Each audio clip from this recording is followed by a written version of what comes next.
The basic Namaskara, Surya Namaskara A, is like the warm-up for any type of yoga practice. So it's kind of what you would start any kind of practice when it comes to Vinyasa yoga, Hatha yoga, even the Ashtanga yoga, which is more like structured, would have included the Surya Namaskara, especially the A. And this is like for all beginners, this is what you need to start off when you want to do take up a yoga practice. You need to practice the Surya Namaskara in most kind of sequences, because it's going to build up both the strength and the flexibility of the body, so you would be able to do any further advanced kind of asanas. So to demonstrate this,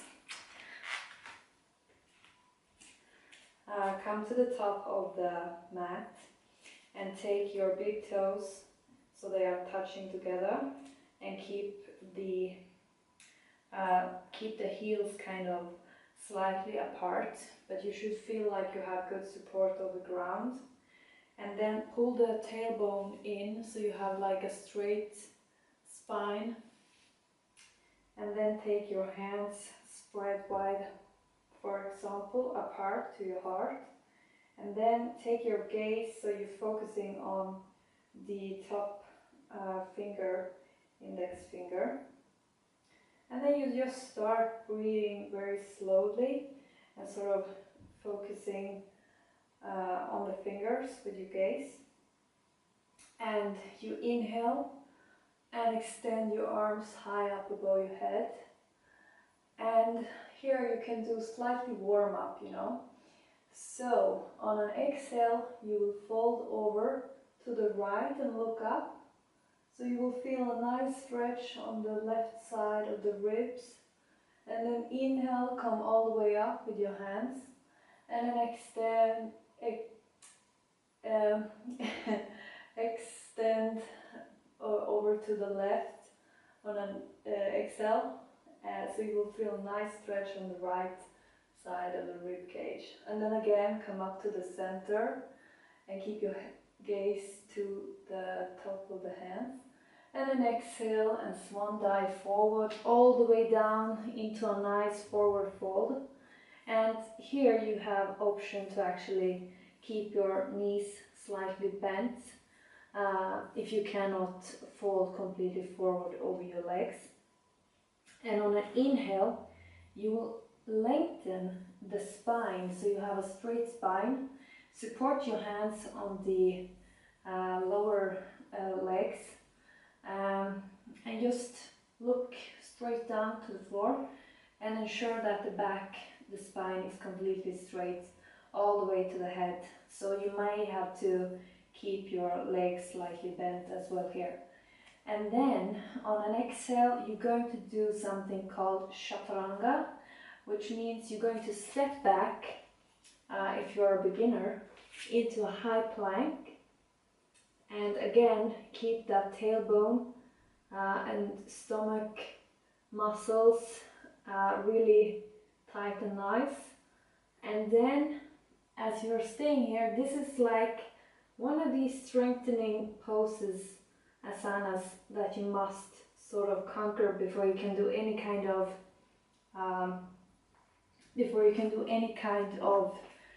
asanas where you're going to be, let's say headstand or anything like that. This is like what's going to give you nice support around your waist. So on an exhale you will take your knees to the ground, and then pull your elbows into the chest, and then lower all the way down to the ground. Or you can also keep your knees up in a high plank, and then just pull your elbows in towards the chest and lower all the way down in a nice more like a push-up kind of thing, but this is chaturanga in yoga. And then to sort of get the upper back into a more like warm-up, you will do a cobra. So this means that you're just going to raise the upper back slightly on an inhale, and then you will coil down back to the ground. So inhale, coil up into a cobra and press your elbows towards the chest to the side of your body, and then exhale back down to the ground. And then on another inhale, you're going to come up into a full upward facing dog. And here there's an option to actually keep the knees and all of the legs off the floor. Or if you find that challenging, you can also let them rest on the floor as you do the upward facing dog. And remember to keep the hands and the fingers really spread out, because that's going to give you more support as you're doing each of these yoga poses. So another thing to think about in an upward facing dog is to not overextend your neck back, because that can cause injuries to your neck. So just maintain a straight neck in alignments with the rest of the spine. So you will look between your eyes to the third eye as you're doing the upward facing dog. And then on an exhale, you're going to push the tailbone up to the sky and come into a downward facing dog. And again, it's very important to keep all the fingers really spread out on the mat, so you will have nice support. And you can also potentially keep your knees slightly bent in a downward facing dog. And some people, they experience some blood that goes to their head as they're doing downward facing dog. And one trick to kind of ease with that is to actually slightly keep the shin towards the neck. That would kind of block some of the blood going to the brain. So you will exhale, take your tailbone up to the sky, and as much as you can, you will keep your legs straight and hands, fingers spread out forward, aligned with the feet, and then just let your head hang towards the ground. And remember to take really deep breaths in this position, in this asana. And then you will inhale, come up on the toes, and exhale, bend the knees and look forward. And then either step up with your feet between your hands, or you can jump if you are more advanced. So you are back into the forward fold, and then on an inhale, you will lengthen and straighten your spine. You will keep your gaze down, so you have this nice alignment with your spine, completely straight. And then on exhale, fold forward again over your legs, and then inhale, come all the way up to the center into a mountain pose with your hands high up over your head, and then exhale, take your hands to the heart. Okay, let's go over this thing like a little bit faster. So, because in yoga you need to remember that everything is going to connect. The movement is connecting with the breath. So it's most important to actually breathe and then think about the movement, you know. So let's start on the top of the mat. Feet are stable on the ground, and the toes are slightly apart, big toes touching, knees apart, tailbone is in, head is straight and spine is straight. Also keep the shoulders down from the ears, hands to the heart, and inhale, take the hands up over your head, and then we will do the little bit of stretch. So exhale to the right side, give a nice stretch on the left, inhale, come up to the center, exhale to the left, nice stretch on the right side of the ribs, inhale, back up to the center, and exhale, swan dive forward into a deep forward fold.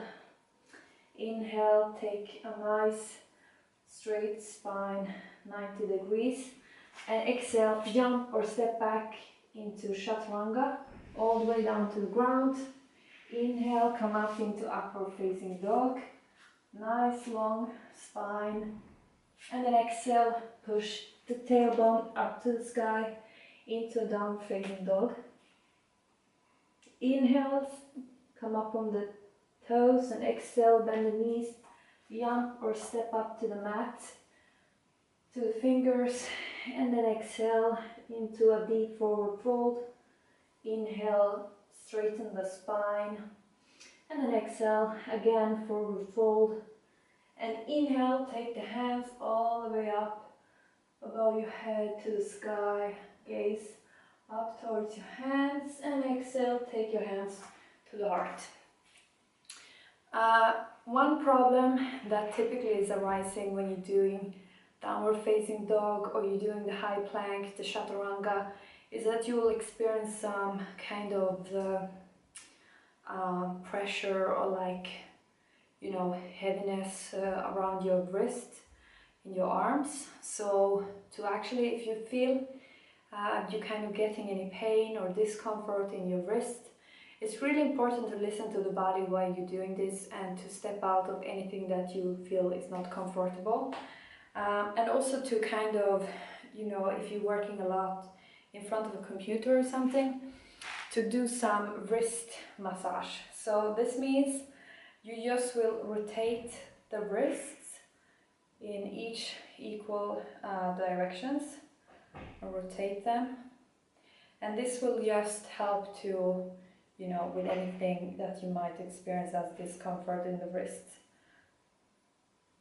So that was Surya Namaskara A, and that's like the basic kind of sequence that most yoga teachers and yoga classes are including. If you know Surya Namaskara A, you will be fully ready for any kind of beginner, advanced, inter-level yoga practice. And this is not to say that this is how it's supposed to be done or how it should look like, because everything is based on your own body and what your body is capable of doing at a certain time and moment.